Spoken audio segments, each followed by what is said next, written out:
Greetings all, Shane Bruce, Restomod Daisy with a hail and farewell.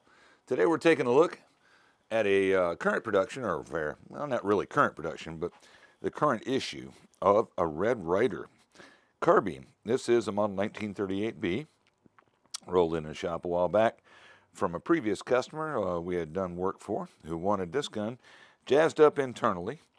We managed to also convince him that it might be a good idea to take a look at the wood, which was kind of rough at one point in time. You probably, hopefully, have seen the receiving video on this gun. It's a standard model 1938B plastic trigger gun. Has the manual safety, but does not have the bear trap. And the reason for that is that, let's take a look at the roll stamp. It's a 1938B, but you'll notice it doesn't have any language or lingo on it about being made in China. That's because this one predates the Chinese manufacturer. We can take a look at some of the other roll stamps on it there. Nice and simple. Doesn't get too complicated. And over here you can see where you can get your free instruction manual, should you need one. Now, based on this gun's lot number, let's take a look at that right here. We think it was built about 93, which would make this gun 31 years old. It's been in the family the whole time. The customer and his brother used to shoot these as mere utes. Now they're not so near youth, but they still want to shoot them. And after getting his other gun fixed, he decided he needed to get this one jazzed up as well. Now, this one has a refinished stock, and it's one of the Red Ryders that occasionally got issued without horse feet. And that's because the roll stamp and the contour of the stock, something wasn't quite right when that happened. Well, that's been fixed. We've gotten the old varnish off. We've dyed it a mission blue, and now the gun looks more presentable. Among the work we did on the gun was we replaced the original factory shot tube and abutment assembly and the original factory mainspring. We also replaced the air tube with a 764 overbore, which gave the gun quite a bit of boost in velocity, which is what the owner was looking for.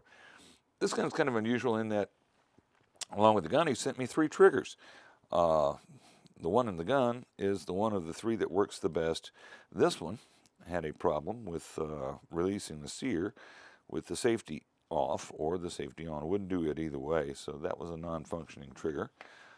This trigger, as you can see, has a significant crack on the front of the assembly on one side, and that follows through the other side. So this one's just hanging around waiting for disposal, or maybe cannibalization of some parts.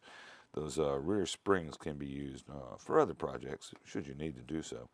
And we just included this trigger in this video to show you the difference between the old style triggers and the current production trigger that has the bear trap mechanism. Now, the bear trap mechanism will not work on this gun because the follower guide inside the receiver is not cut for it.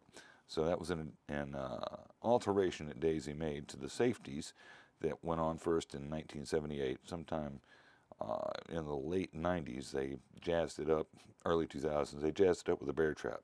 And the bear trap was there to keep the lever of the gun from slapping the user if he should be so negligent as to let go of it. Anyway, after getting it rebuilt, the gun, when it showed up, was running about 262 average.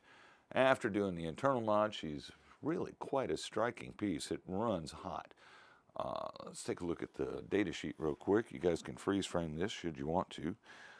But it was running about an average of 260, 265 as received. And after modifications, that little rascal's up there at around a solid 355, 356, I would say.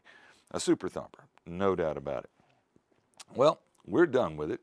It needs to head on back to the ranch and get to work for the homestead. So that's all we've got for you today, kids. This is Shane Bruce with Restomod Daisy, signing off.